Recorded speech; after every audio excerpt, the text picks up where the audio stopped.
More lessons to be learned from the Twitter situation. This is MacVoices.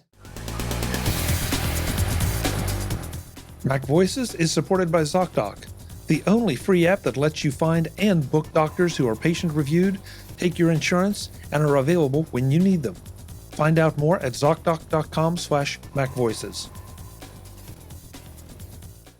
Welcome to MacVoices. This is the talk of the Apple community, and I'm Chuck Joyner. Folks, the second part of this MacVoices live conversation continues our discussion about lessons to be learned from the Twitter situation. In this part, some of those lessons go beyond the social media platform itself. Let's go back and let the panel do the talking. Jeff, I know you've sort of moved away from Twitter, and You're still posting there, right? No. Oh, you stopped doing that too? Yeah. Once the API, I thought you were cross-posting everything. Actually, my Instagram posts will still show up there, but other than that, no. I don't have any content that's going there. I stopped when the API was shut down, and yeah, it's Chuck on the activity on Twitter. What I noticed was after the purchase of Twitter, my interactions started to drop off, meaning I was getting fewer people interacting with me on Twitter, and my follower count was like every single day just going down. And then like in the couple weeks before the API change, my interaction from other people tanked, and it was basically like I was just posting stuff and it was going out into the ether, never to be seen. And by the time the API thing happened, I had almost no interaction happening on Twitter anymore. So when it went down, I was like, all right, I guess I'll go check at some point. And it turns out I still haven't. And my guess is that the people that are following me on Twitter, for the most part, probably don't even realize, because of the whole thing with content you're expecting to see from the people you follow, it's just not showing up anymore. Jeff, just a point of clarification. Interactions is a broad term. Engagement. The engagement with my content, meaning people responding, people liking, people retweeting. Okay. Or DMing back to you. Okay. Yeah.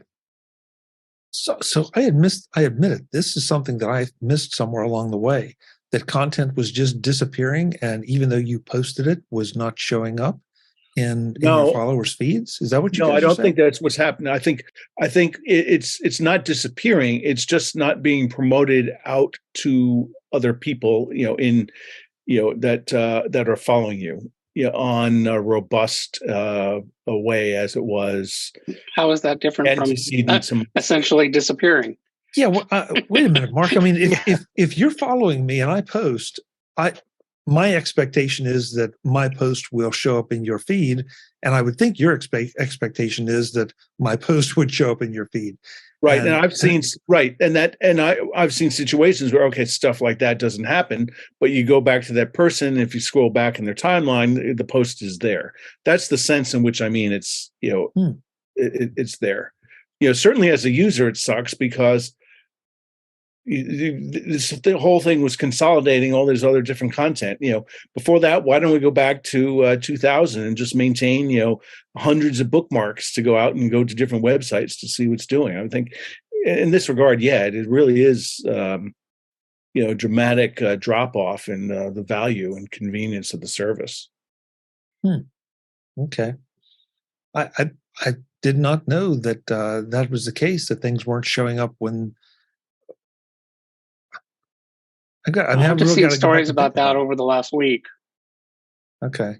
Or more stories. I guess I've seen a little bit of it, but over the last week, I've seen a bunch of people actually going in and like doing what Mark was saying, like go in and look at somebody's feed by, and then looking at their thought, Like if I'm following somebody, just looking in my main, follow feed where I'm, am I seeing their feeds? No. And then if I go and look just specifically at them, I see, the content is there, but Twitter is not showing it to me in my normal, here's the feeds of everybody I'm following. Yeah, and Chuck, just now that you mentioned this, I don't think I've seen anything from you since before Christmas. Since some of your tweets about some of the last MacVoices holiday gift guides. Yeah, have you done anything on Twitter about all your CES coverage? Because if so, Yeah. I haven't seen it. I've been seeing it. Yeah, I that's haven't seen it. disturbing. Really? Okay, this is really interesting because yes, I mean I post on both my MacVoices and my personal account, I see. and they go out. So that's really interesting. And because the way I've seen it is through your weekend email, that has recitation of the week shows. right. I just saw you tweet the show for tonight. I mean, it's on Twitter. I mean, yeah. Huh. Okay, well then this is a PSA. There's a CSS. There's a CES one right there. Yeah, there's a PSA for folks. If you, even though you're subscribed, even though it looks like it's working, maybe Twitter's not showing you what you think you should you want to be seeing. I don't know. I mean, I've said that I'm not going to leave Twitter because I think that just doesn't suit me. But this also has me greatly concerned. So maybe you want to go and follow some of the people you really care about on one of the backup services. Yeah, I'm looking at your Twitter feed right now, Chuck, and I've never seen any of this stuff. Wow. Well, I've got notifications turned on, so I get anytime you tweet with MacVoices, I get notified. That still works. Yeah, me too. Because whenever our show comes on, I always like and retweet it. And so, David, I have notifications turned on too, and I only get it from a handful of accounts. Is it a binary 10 for all your followers, or do you have to do it on a follower basis? If you can see that, I just tap the bell and then I just choose all tweets. And I'm using the Twitter client. I'll check that because I think I would not have done it just for a couple of. No, I've got a bunch like Mac Rumors and 9 to 5 Mac and Apple Insider. A lot of those come up in my feed all the time. That's how I stay informed because I get those notifications. I've been just using the Twitter client all this time. I mean, I know Jeff was using Twitterrific or Tweetbot and a lot of those others, and I know they were a lot more robust. But Twitter client for me has been okay. I'm just using. I use the Twitter client also. So I'll after the show But I use the Twitter client, and although I didn't have the bell, so I just turned the bell on for Chuck. Okay, well, now the next one will go out tomorrow morning, Jim. Yeah, so we'll if you think about it, let me know because I mean this and to everyone. I appreciate the focus on MacVoices, but to everyone, if you're expecting tweets from maybe a local state representative or a federal official or something, and you're not seeing them, maybe it doesn't mean that they haven't done it. It's just that you're not seeing them. No, I already assumed that. Okay. Next. Yeah, really. little Although scary. actually, I kind of already assumed that before Elon came back. So, seemed to me like I could never count on seeing all the tweets from people I followed. Well, one last thing that it feels like an elephant in the room that we have to address, and that is just Twitter's handling of the third-party developers and the firestorm it's created. I had this discussion the other day over dinner with someone. Yeah, I know Mark's dying to get in. Look, the bottom line here is that it's now Elon Musk's service. He can do what he wants with it. He can run it the way he wants to.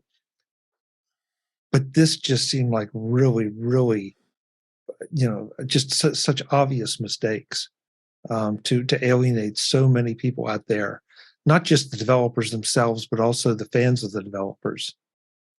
So, well, also, when you assume that people that pay for a third-party client are the serious users that are presumably the ones adding, a big chunk of the people adding valuable content to your service, right? I mean, like John Gruber, we really want Gruber to not be on Twitter anymore. Is that what Elon wants? Maybe he does, but I don't see any of his tweets either. I just assumed. Well, no, he has now said, "I'm out." Okay, so yeah, so again, I guess, yeah. Anyway, yeah. Well, to bring this into the fold of what we've been discussing, this is another example of absolutely, with all due respect to the developers, this is not a criticism of them. They were fulfilling a need. They were selling a product that people clearly wanted and making money off of it. But if that was their only product or their primary product, now they're shut off. So it's sort of like what would happen to any of us who produce podcasts if YouTube or Apple or any of the main podcast distribution centers said, we're shutting down, we're gone. Then you have then it's a problem. So, this was just a lose the whole way around for Twitter, for the developers, for the users. It just was bad news. This is not the first time Twitter did this. I was going to say that. Whatever his name was, the Jack Dorsey. Their former CEO, the bald guy with black rimmed glasses who came from Google. After he came in, he cut off all the developers, and there was such an uproar that ultimately they reinstated it. So I think Twitter just has a schizophrenic view about the role of developers, and the current owner thinks maybe for some reason that they're losing something by letting third-party apps in instead of viewing it as a way to expand their reach and audience. But hey, it's $44 billion. He can do whatever he wants with it. I would highly recommend the latest talk show by Gruber's podcast. He had Craig Hockenberry on as a guest. Wow. And it's a fantastic episode, both on the new, what's happening now there, but also on the early days. The Twitter bird is I was just from Icon Factory. It's not, Twitter didn't invent that logo. Icon Factory did. Yeah. And they also invented tweet. Mm-hmm. The word tweet. Right. Yeah, exactly. It just shows how Twitter has been inept almost from day one. So but they had a good idea that spread like wildfire, and multiple generations of past mediocre management hasn't killed it, and the jury's still out since October about the current owner. So I think the jury has come back into the courtroom, and they have thrown their verdict at the judge. That Jeff, yeah, you can't say that, and let's revisit this in a year, and until then, Musk is doing whatever he's doing. There's some good things, there's a lot of bad things, but to say it's going to turn into one good thing, Mark, is Mark, what's one good thing? Name one good thing. I've noticed I have a lot. I don't have all the bot followers I used to have, or the bot traffic. Yeah, and there's less advertising. Well, I don't think that's the case. I really don't. Well, I think I see less. With the current state of Twitter and the management trajectory, Twitter is poisoned. And there's no way that Twitter can recover from the situation it's in. It can become something different.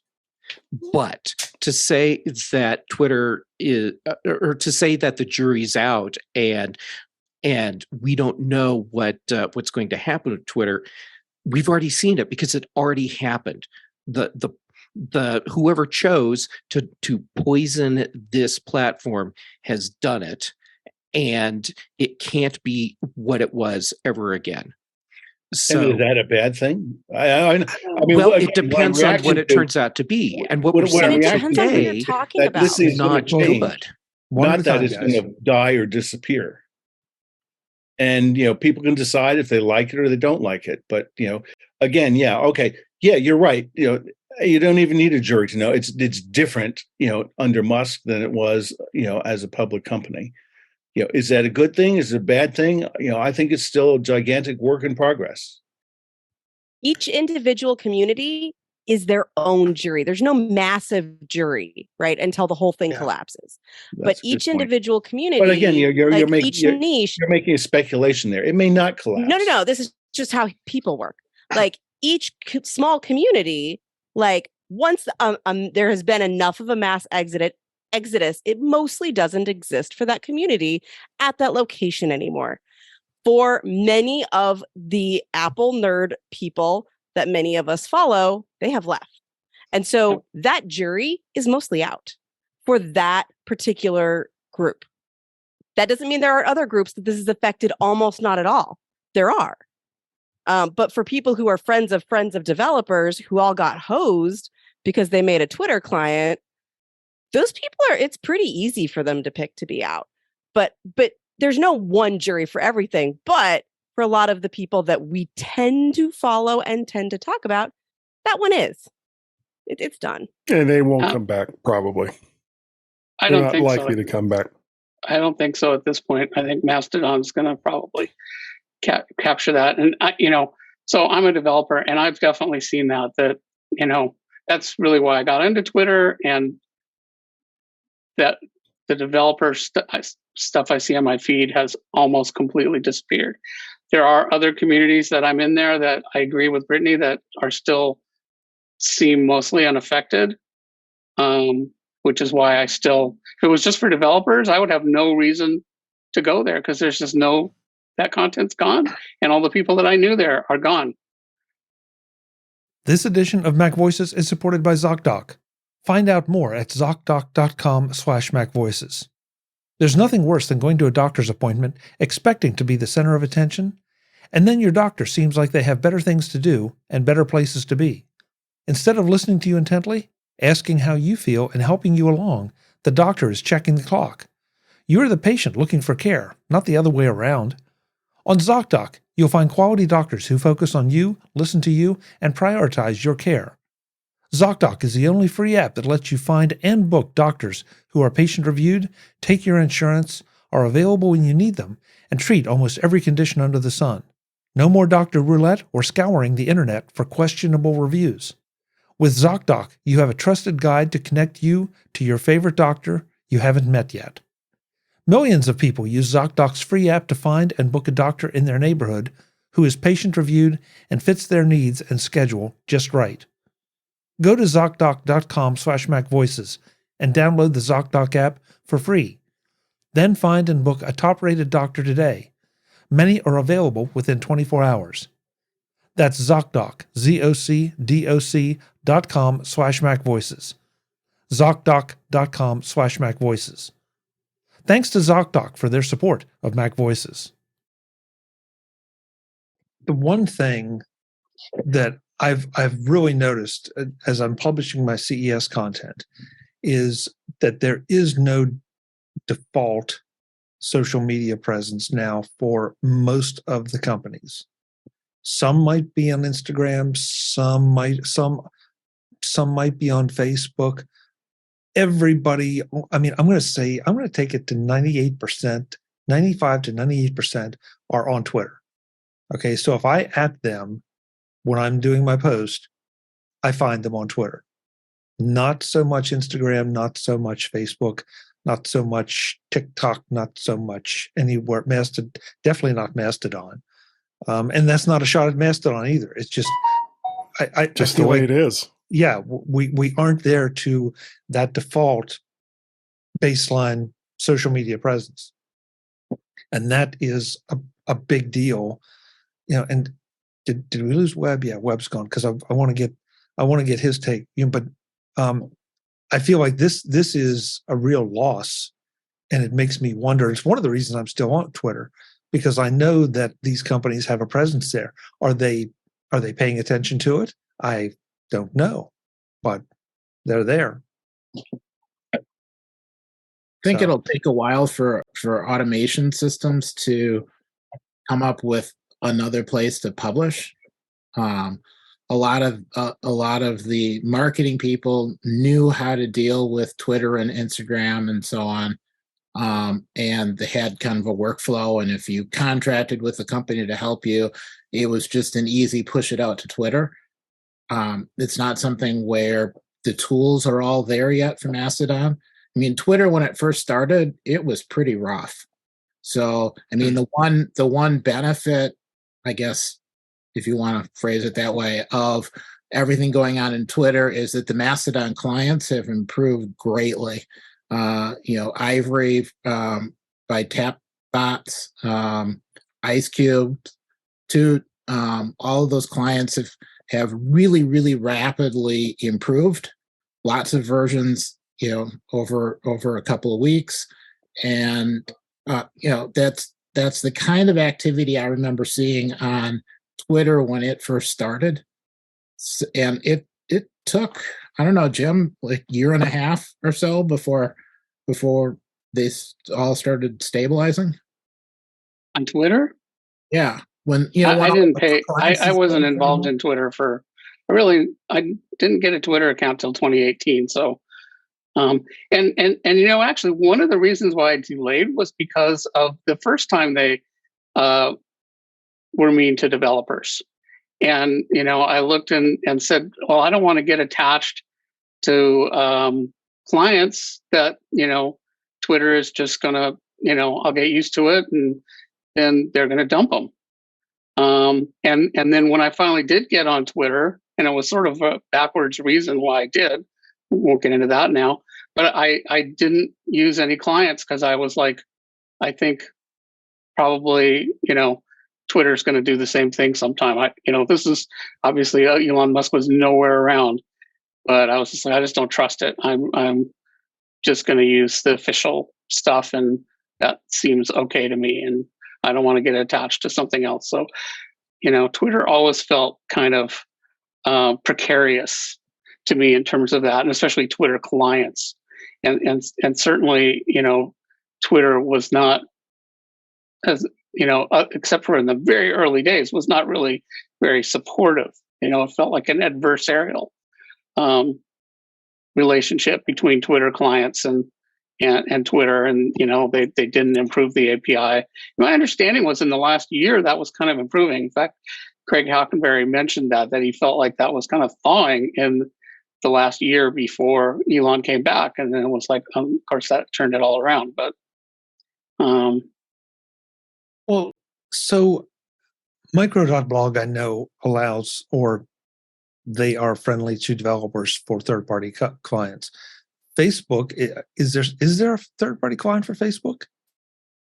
Facebook is not friendly to third-party clients. It's a silo. Okay. They want you on there, and that's it. That's the whole point. Don't ever leave Facebook.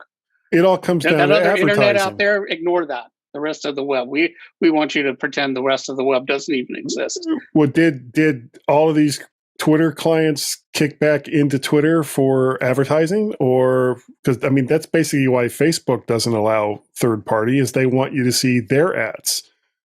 So if you're using a Twitter client, are you seeing Twitter ads? No, you're not. That's a Twitter thing, not that's a Twitter thing. They didn't put that in the API. But my point, I guess where I was going with this is that there are one thing that Twitter has accomplished, not nicely and not in the right way, but they've retaken control of their platform away from somebody who's presenting another iteration of their platform. That's not the right word. Another view into their platform. Here I go again. I'm just trying to think of the main social networks. So there's a TikTok client, an official. Are there multiple TikTok clients? Mm-mm. Are there multiple Instagram clients? Mm-mm. Okay. Pinterest? I have no idea about Pinterest. That's a good question.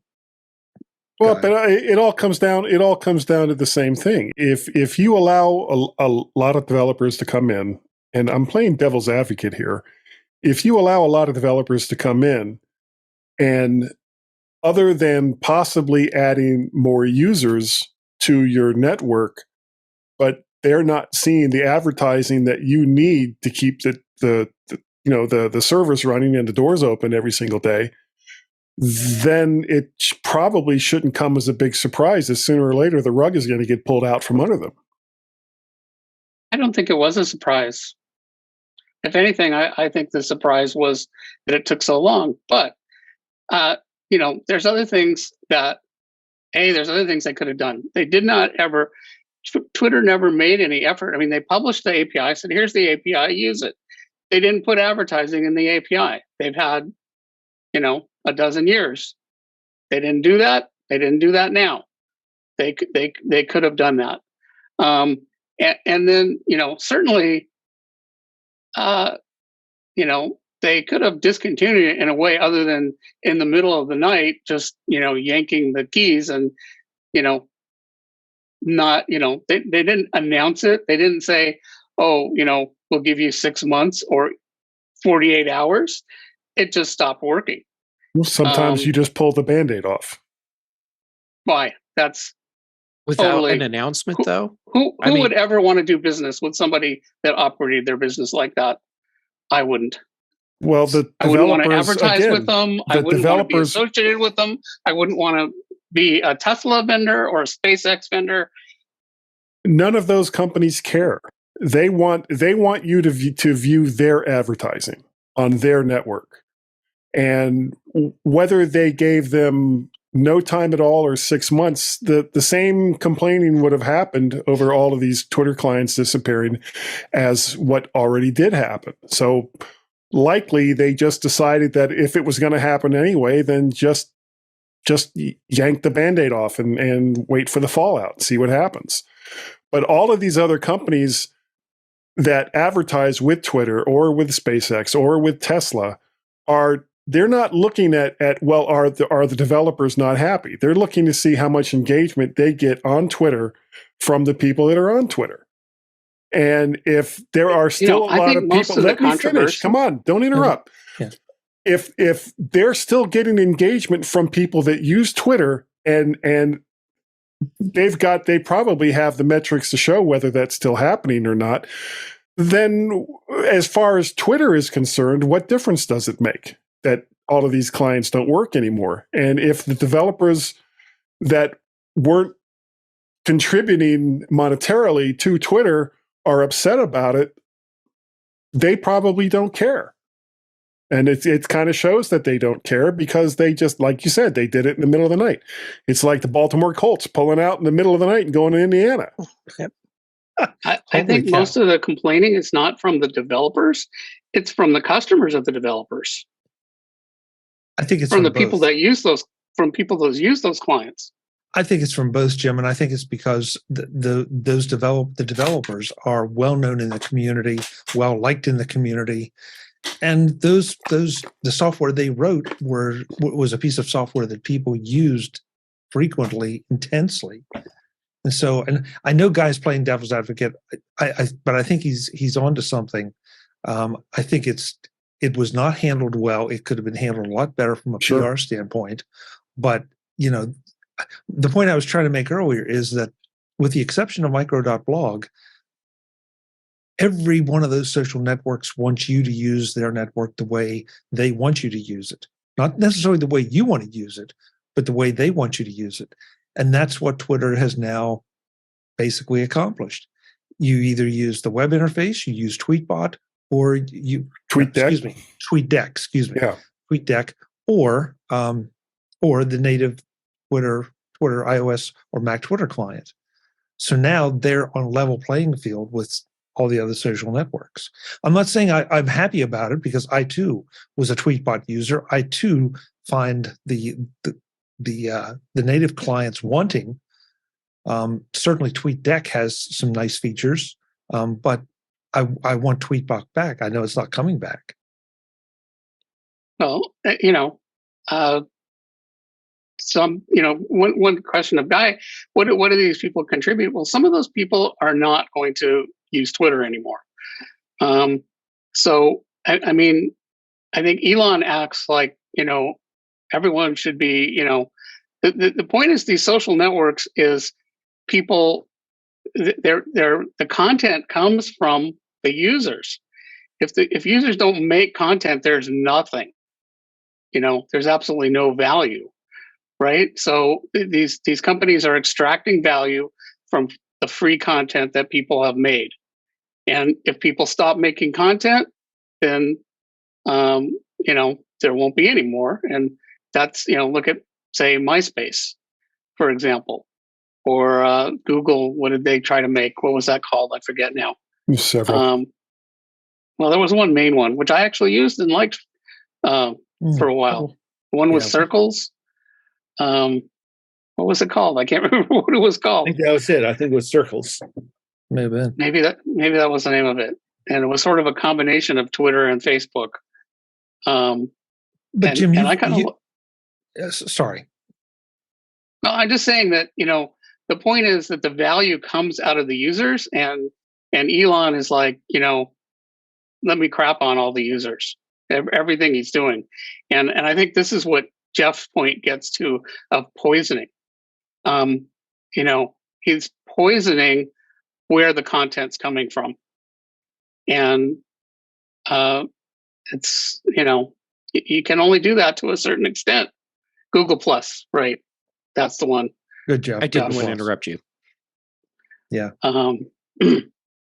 He's poisoning where the content's coming from. And you can see it. That the content is definitely not nearly as good as it was 6 months ago. But you just brought it right back around to where we started this conversation, that if you are a content creator, you should be, I'm not saying don't build it on a platform like Twitter. I'm saying be aware that it could be pulled out from under you at any minute, one way or another, because you get banned, because your audience decides it's going to go en masse somewhere else. But what are you going to do about it? I mean, people aren't just going to come to your website. Name me one website where that's where the social media networks come into play.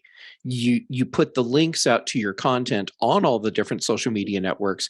You lose one social media network, well, you're still on all the others. You're still on all the others, but your content didn't go away. And for the people that are already following you and interested in your content, they know where to find it, even if the social network goes down. Because if you're smart, you've been promoting your presence on all the social networks. Right. On all the social networks. The panel finally wraps up their comments about Twitter and the lessons that can be learned from everything that's been going on in the next edition of MacVoices. We also touch on Spotify's handling of their layoff announcements and what lessons can be learned from that as well. That's next time on MacVoices. I'll see you then. As always, I'm Chuck Joyner. Thanks for watching. Visit MacVoices.com for show notes and to connect with Chuck on social media. Get involved in our Facebook group or like our Facebook page, and get more out of your Apple tech with MacVoices Magazine, free on Flipboard and on the web. And if you find value in it all, consider supporting us through either our Patreon campaign at patreon.com/MacVoices, or by making a one-time donation via the PayPal link on our front page and in the show notes of each episode. You will join these fine people who help bring you MacVoices.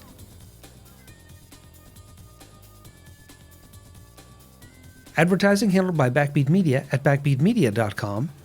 Bandwidth provided by CacheFly at cachefly.com.